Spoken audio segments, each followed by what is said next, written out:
पर्वाधिराज पर्यूषण पर्व का आज उत्तम आकिंचन्य धर्म का 9वां दिन है। पर्व आ रहा है और जा नहीं रहा है। भेजना नहीं है, उनको समाप्त नहीं करना है, हमेशा के लिए बनाए रखना है। एक बार आ गया है, अपने अंतरंग में उन पर्वों के माध्यम से जो भी अपने समझा है उनको कुछ न कुछ अपने जीवन में उतारना है। पूजन के अंदर अपने स्वयं के निजी स्वभाव को, आत्म स्वभाव को प्राप्त करने के लिए कल तक तो उनकी प्राप्ति कैसे होवे उनके उपायों को समझा। उत्तम क्षीमा मार्दव आर्जव भाव है, सत्य शौच संयम तप त्याग उपाव है। आकिंचन ब्रह्मचर्य धर्म दस सार है, चहुंगति दुख से कार्य मुक्ति करता। कैसे है? अपन ने जो उपाय समझा है, आखिर में उन धर्मों का सार क्या है, उनका निचोड़ क्या है, वही अंत के 2 धर्म के दिन अपने को समझाते हैं कि आकिंचन्य और ब्रह्मचर्य यही धर्म का सार है और यही प्राप्त करते हुए व्यक्ति अपने आत्म स्वभाव को प्राप्त कर लेता है, शुद्ध आत्म तत्व की उपलब्धि प्राप्ति कर सकता है। ये सारभूत जो दोनों अंतिम धर्म है बड़े महत्वपूर्ण है, क्योंकि धर्म की परिभाषा यहाँ पर भी कह रहे, चहुंगति दुख से कार्य मुक्ति करता है। चारों गतियों के दुखों से निकाल करके यो धर्त्युत्तमय सुखे धर्मम कर्म निवारणम। धर्म क्या है? जो इन संसार के दुखों से निकाल करके उत्तम सुख को धारण करता है, कर्मों का नाश कराता है, वही धर्म है। तो आज अंतिम 2 दिन के जो उत्तम आकिंचन्य धर्म, पहले 3 दिन अथवा 4 दिन क्रोध मान माया और लोभ क्रमशः इन एक कषायों के अभाव में, इन एक कषायों के नाश होते हुए स्वयं अपने भीतर में जो हमारे स्वभाव भाव है, जो हमारे निजी धर्म यानी स्वभाव है, धर्म कहो स्वभाव कहो, वो प्रकट हो चुके हैं। आप लोगों ने भी उन एक दिन के माध्यम से उनको प्रकट करने का प्रयास किया और उस दिन कितनी शांति की आपको अनुभूति हुई होगी, क्योंकि आपने वास्तव में एक दिन के उन धर्मों को कुछ अंश में, वर्तमान में धर्म तो बहुत दूर है, पर अभ्यास के रूप में यदि कुछ किया है तो आपको जरूर शांति की अनुभूति हुई होगी। 4 कषायों के अभाव में क्रमशः क्षमा मार्दव आर्जव और शौच रूप हमारी आत्मा के अंदर उस प्रकार के धर्म, उस प्रकार के भाव प्रकट हुए। आकिंचन्य धर्म ऐसा है। उसके बाद में शौच के बाद में सत्य, संयम, तप और त्याग।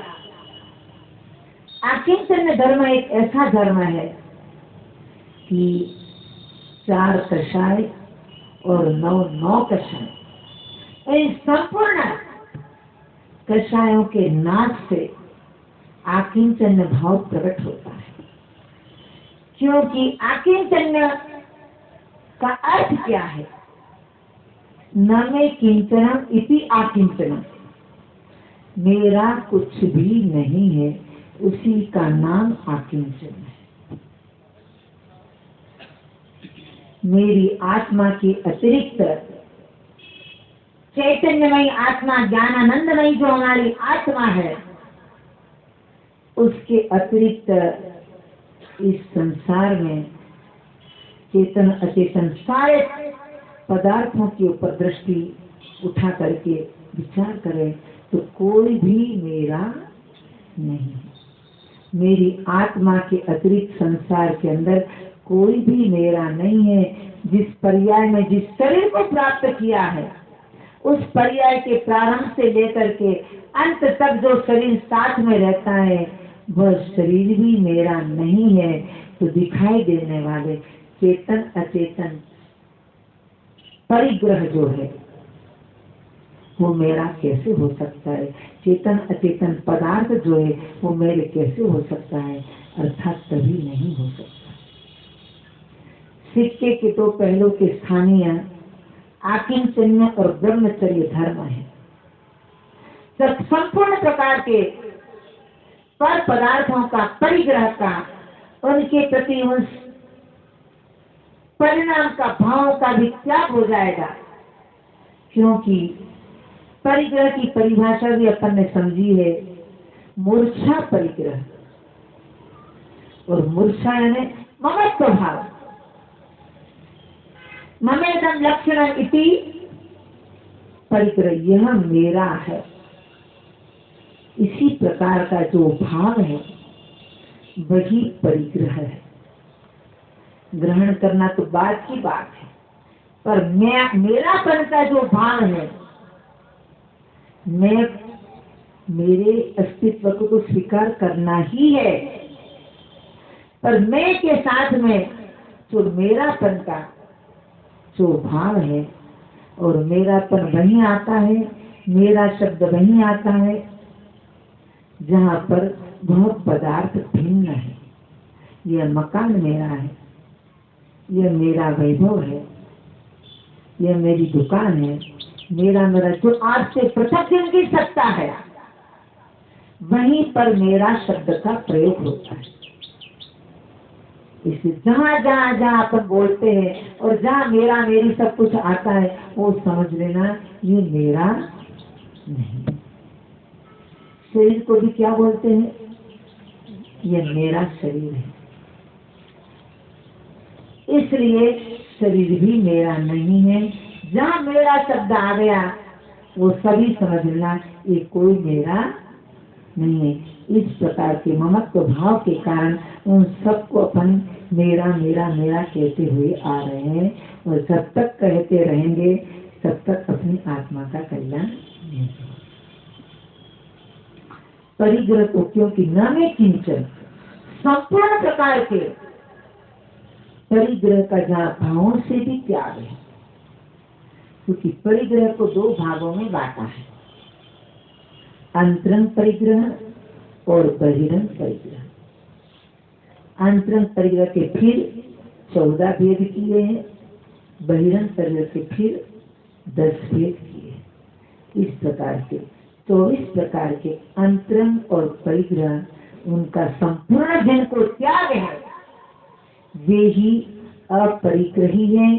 वे ही, क्योंकि अपरिग्रह भी एक महाव्रत है। 9 कोटि से जिनको संपूर्ण प्रकार के परिग्रह का, 24 प्रकार के परिग्रह का त्याग है, उनका ही वह अपरिग्रह महाव्रत कहा जाता है।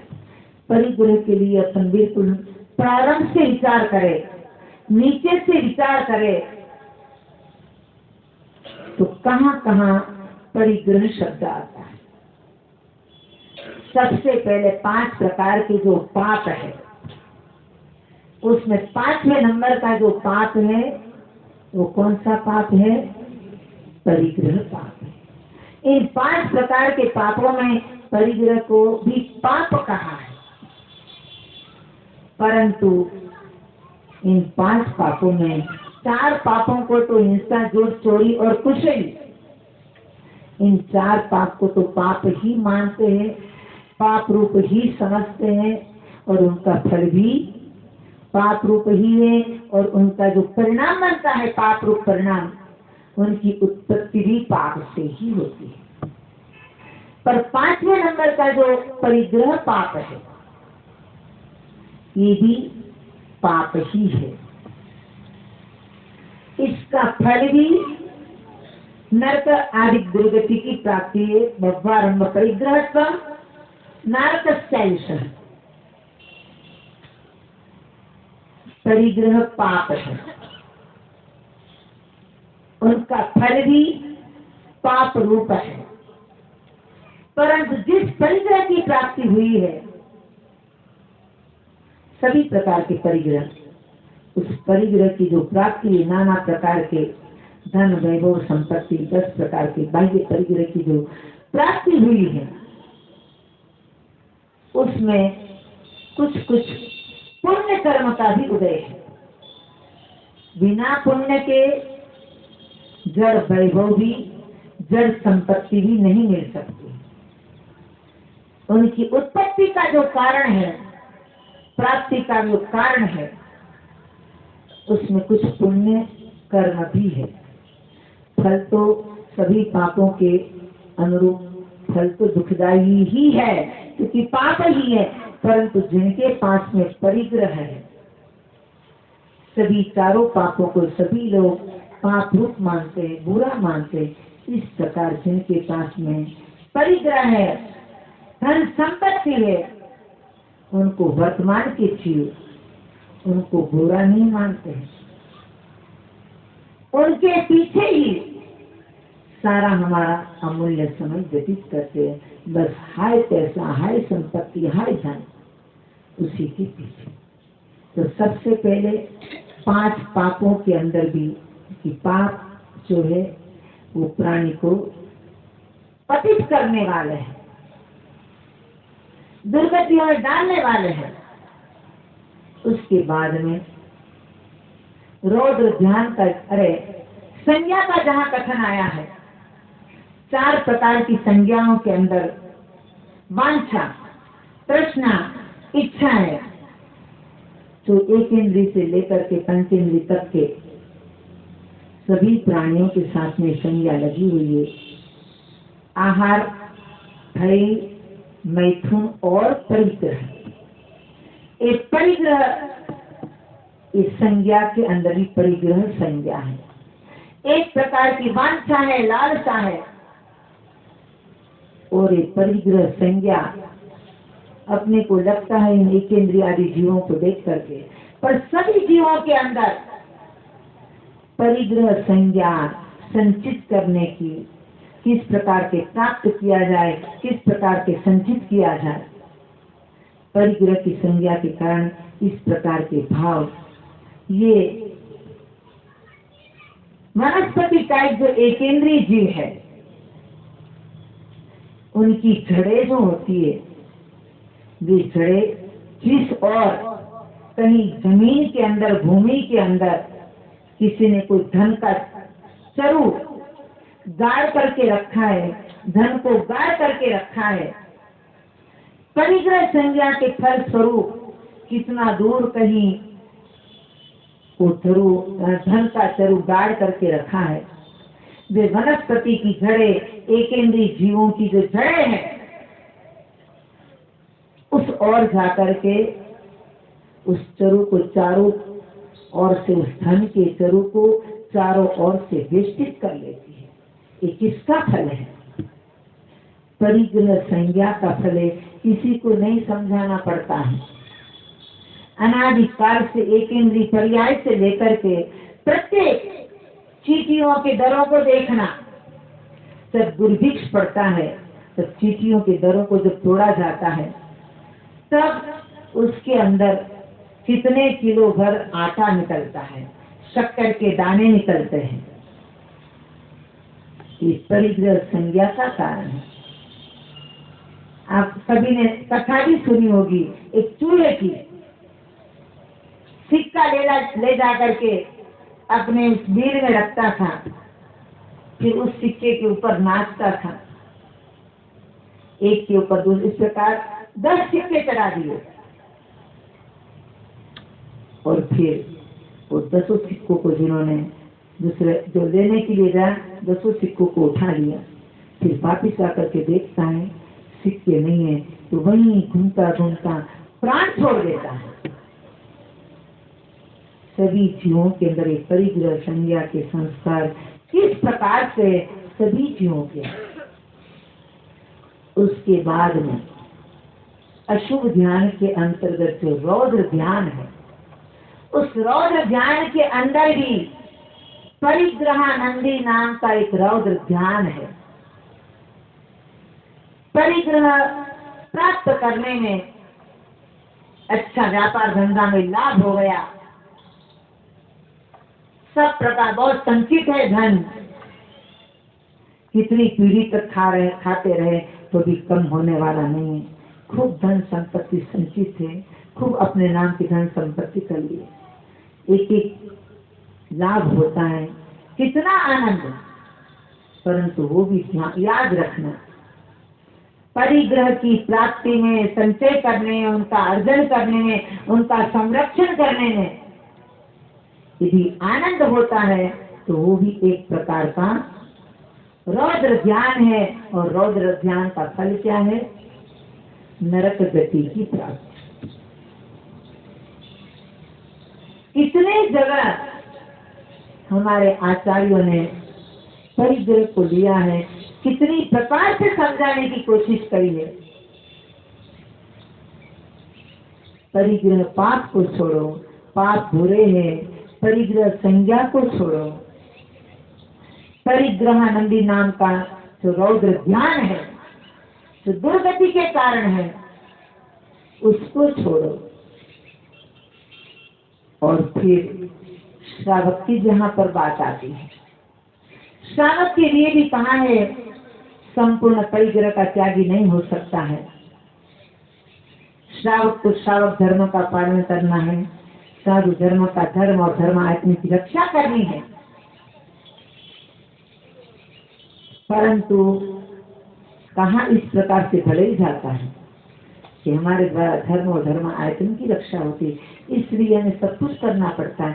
परंतु फिर भी जो हमारा लक्ष्य होना चाहिए कि मैं धन संपत्ति क्यों व्यापार धंधा कर रहा हूँ, इस हमारे इस जड़ वैभव का सदुपयोग, इस संपत्ति का सदुपयोग यदि धर्म के अंदर, धर्म आयतन के अंदर यदि किया है, वो लक्ष्य किसका रहता है? यदि ये लक्ष्य रहता है तो कल जैसे अपन ने समझा था कि अपन निश्चित कर लेते कि हमारी आय का इतना प्रतिशत मुझे धर्म क्षेत्र के अंदर लगाना है। पंचेंद्रिय के विषयों के अंदर पूरा ही का पूरा ही लग रहा है, थोड़ा बहुत लगा दिया, पर्यूषण पर्व में थोड़े बहुत बोली लगा दी, दान निकल गया हमारा। इसलिए व्यापार धंधा भी मात्र पंचेंद्रिय के विषय संबंधी जितनी भोग उपभोग की सामग्री है, गृहस्थ जीवन के अंदर किसी को कहना नहीं पड़ता है, नहीं देखो आपकी परिस्थिति नहीं है, अपने को अपनी शक्ति के अनुसार, स्थिति के अनुसार शादी ब्याह करने चाहिए। यदि कोई कहता है तो भी अपने को बुरा लगता है। शादी जीवन में कितनी बार की जाती है संतान की, उसके लिए तो एक बार कर्जा लेकर के भी, और यहाँ कितने बने नहीं, इतना यहाँ पर भी धर्म क्षेत्र के अंदर कोई आपके पास पहुंचा है, बोली लगती है, बार बार आपके पास आते हैं, उसके अंदर भी वहां पर भी व्यापार करते हैं। वो कहते नहीं 10,000 देना, नहीं 10,000 नहीं तो 5,000, फिर दोनों मिलकर के 7,000 में अपना सौदा हुआ, यहाँ पर भी सौदा करते हैं। तो संस्कार बने हुए हैं। तो श्रावकों के लिए भी आचार्य ने कहा कि किस प्रकार से परिग्रह रखना है, उनके प्रति मूर्छा महत्व भाव नहीं रखते हुए, क्योंकि बद्धते मुच्यते जीवो सममो निर्ममा क्रमात्, जो ममत्व भाव से सहित है वह जरूर कर्मों से बंधता है, और जो ममत्व भाव से रहित है, निर्ममत्व भाव जिनका है, वह कर्मों से छूटता है। इसलिए परिग्रह तो रखना पड़ेगा। 6 खंड के पानी शायद समय दृष्टि चक्रवर्ती, परंतु इतने सारे वैभव के बीच में रहते हुए भी किसी प्रकार का ममत्व भाव, मूर्छा भाव नहीं था।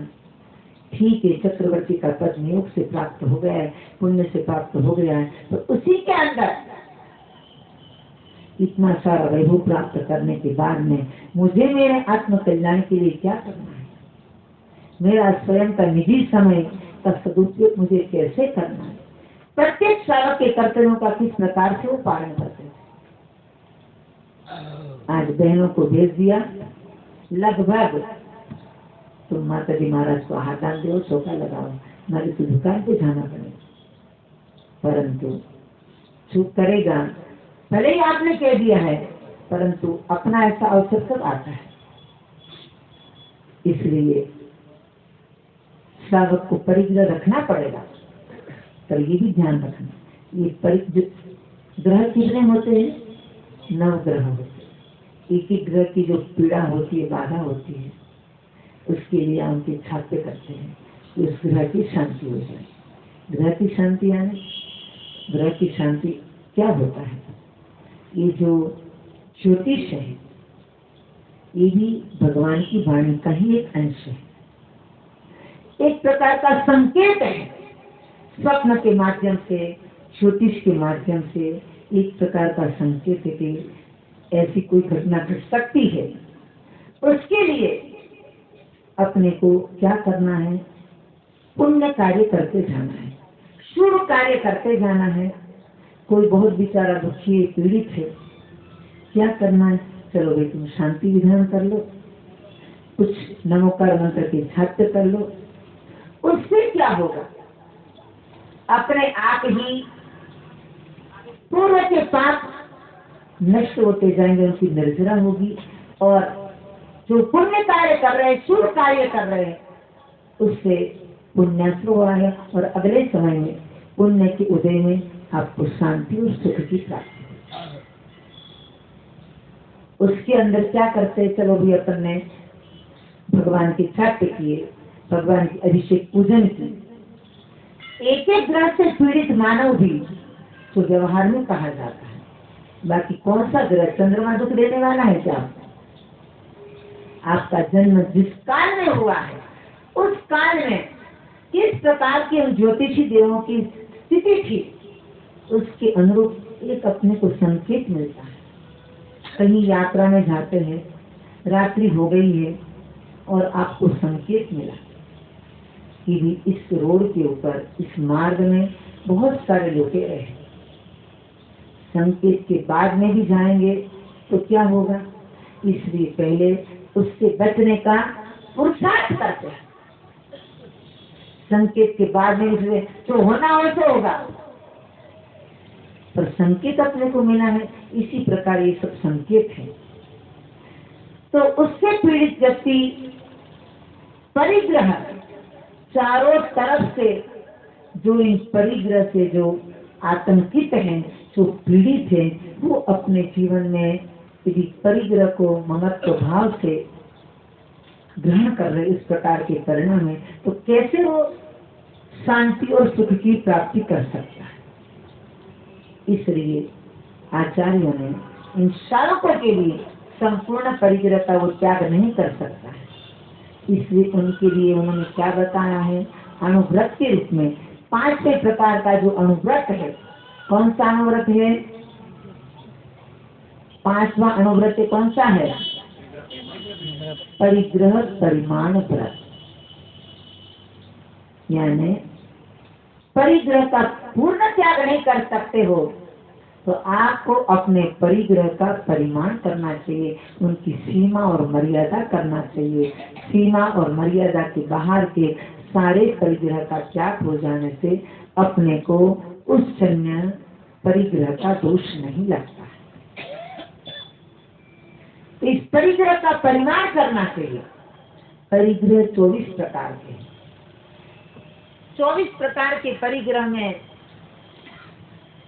10 प्रकार के जो बाह्य परिग्रह है, उनका परिमाण, सीमा और मर्यादा तो कई लोग कर लेते हैं। क्षेत्र, वास्तु, धन, धान्य, स्वर्ण, हिरण्य सुवर्ण धन दान दासी दासी कुप्य और भाई, इस प्रकार के जो 10 परिग्रह हैं उसके अंदर भी अपन 3 प्रकार से उनकी सीमा परिमाण कर सकते हैं, जितनी आपको आवश्यकता है। आज तो आवश्यकता प्रति समय बढ़ती जा रही है। जितनी आवश्यकता है उतना का उतना ही परिग्रह का जो परिमाण किया जाता है वो कहलाता है मध्यम परिग्रह परिमाण का। जितनी आवश्यकता है उतना ही परिमाण कर लिया, उससे अधिक का मेरे त्याग है। जितना आवश्यक है उससे कम परिग्रह का परिमाण करना ये जरूरी, इससे कम में भी कर सकता है। जितना आवश्यक है उससे भी कम, अथवा जितना भी वर्तमान में आपके पास में है उससे भी कम परिग्रह का जो परिमाण किया जाता है, इतने सारे की आवश्यकता ही नहीं है, उससे कम में भी चल सकता है हमारा, वो उत्कृष्ट कहलाता है। उत्कृष्ट यानी क्या है? जितना वर्तमान में आपके पास में है उससे कम में भी चल सकता है। आवश्यकता जितनी, ऐसा तो 10 पदार्थ हो तो 10 की आवश्यकता पड़ जाती है। पहले कोई मशीन नहीं थे, पहले भी सारे कार्य होते थे, आज सारे मशीन आ रहे हैं। वहाँ जब कपड़े धोने की मशीन की भी आवश्यकता हो गई है, बर्तन धोने की भी आवश्यकता हो गई है, उस मशीन की भी आवश्यकता हो गई है। उससे कम पदार्थों में भी पहले आपकी आवश्यकता सारी पूरी हो सकती थी, होती थी। तो इसलिए जितनी आवश्यकता आपको अभी वर्तमान में लग रही है उससे कम पदार्थों की सीमा के अंदर, कम पदार्थों के परिमाण में भी आपका जीवन चल सकता है। जितना वर्तमान में आपके पास में उससे कम का परिमाण करना वो श्रेष्ठ है। जितना वर्तमान में आपके पास में है उतना परिमाण करना मध्यम है, और जितना है उससे अधिक कर लेना। कम से कम अपन 3 लोक के वैभव से तो बच जाएंगे। 3 लोक की संपदा का जो पाप है उससे तो अपन बच सकते हैं। अधिक रख लीजिए, कितना 10 प्रकार के परिग्रह में बहुत सारा अधिक अधिक रखे, उसके अतिरिक्त मेरा सबका त्याग। इस प्रकार से परिग्रह का परिमाण कर सकते हैं। परिमाण करने के बाद में उसमें भी जीवन भर का एक लिस्ट बनाइए कि मेरे जीवन भर का परिमाण है, और फिर जीवन भर में से में भी प्रति वर्ष कम कम करते हुए, चलो इस साल मुझे कम में भी मेरा काम चल गया, तो प्रति वर्ष का फिर अलग अलग लिस्ट बना करके हर आखिरी चिन्ह धर्म के दिन फिर अपन नया नया, पिछली बार हमें इतने में चल गया, उससे और कम में भी चल सकता है। अथवा कोई अधिक की आवश्यकता पड़ी तो और अधिक करके भी अगले साल के लिए रख सकते हैं। इस प्रकार से 10 प्रकार के परिग्रह का परिमाण करना चाहिए। उसके अतिरिक्त 14 प्रकार का जो अंतरंग परिग्रह है, इनके प्रति किसी का ध्यान नहीं जाता है। और शायद हम यदि यहाँ पूछे तो किसी ने अंतरंग परिग्रह का परिमाण किया है क्या? यहाँ जितने भी बैठे हैं, बहिरंग का तो किया हो सकता है कई लोगों ने, पर अंतरंग परिग्रह का परिमाण किसी ने किया है क्या? 14 प्रकार के जो अंतरंग परिग्रह है उनका भी अपने, अब यहाँ पर थोड़ा सा विचार करना पड़ेगा। सबसे पहले जो मिथ्यात्व नाम का परिग्रह है, अब इस मिथ्यात्व नाम के परिग्रह का परिमाण हो सकता है क्या? क्योंकि मिथ्यात्व की एक कड़े का भी अनंत संसार का कारण है, दुर्गतियों का कारण है। मिथ्यात्व नाम के परिग्रह का ऐसा नहीं हो सकता है। हाँ, अधिक तो मिथ्यात्व नहीं करेंगे, हम ग्रहित मिथ्यात्व का त्याग कर देते हैं, अग्रहित तो नहीं छूट सकता है। अथवा ग्रहित में भी माता जी केवल एक मंदिर की छुट्टी रखते हैं, किनकी? हनुमान की मंदिर, बाकी कोई मंदिर नहीं जाएंगे। बाकी ग्रहित मिथ्यात्व के रूप में सब त्याग है। चल सकता है इनका परिमाण, चाहे ग्रहित मिथ्यात्व हो चाहे अग्रहित मिथ्यात्व हो, अंतरंग परिग्रह रूप में जो मिथ्यात्व नाम का जो परिग्रह है, उनका कभी परिमाण नहीं हो सकता। उनका तो संपूर्ण ग्रहित मिथ्यात्व का तो संपूर्ण त्याग करना ही है, बुद्धि पूर्वक, संकल्प पूर्वक। और अग्रहित मिथ्यात्व जो अनादि काल से प्रत्येक जीवात्मा के साथ में चला आ रहा है, शरीर के अंदर जो महत्वपने की, मेरेपन की जो बुद्धि है, इस प्रकार के जो अनादिकाल के संस्कार जो अग्रहित मिथ्यात्व चला आ रहा है, उनको भी अपने को परिग्रह समझते हुए उनको भी छोड़ना है, उनको भी परिमाण नहीं करना है कि ठीक है माता जी, परिवार वाले को तो मैंने पर मान लिया है, मेरा नहीं माना है, पर शरीर को मेरा मान लेते हैं, तो भी नहीं चल सकता। मिथ्यात्व परिग्रह का परिमाण नहीं करना है, उनको पूर्ण रीत्या उनको छोड़ने का, त्याग करने का बुद्धिपूर्वक, संकल्प पूर्वक। उसके अतिरिक्त 4 कषाय और 9 कषाय। इसलिए हमने कहा था कि पूर्ण जो आकिंचन्य धर्म है, इस संपूर्ण परिग्रह के त्याग से मिथ्यात्व, 4 कषाय, 9 कषाय, ये 14 प्रकार का अंतरंग परिग्रह और 10 प्रकार का बहिर्मुख, इन सभी के त्याग से आकिंचन्य धर्म प्रकट होता है। बाकी पहले के धर्म तो एक एक कषाय के अभाव में प्रकट हो गए, पर आकिंचन्य धर्म जो सारभूत है, सबको त्याग करने के बाद में, सबको छोड़ने के बाद में, यह आकिंचन्य धर्म प्रकट होता है।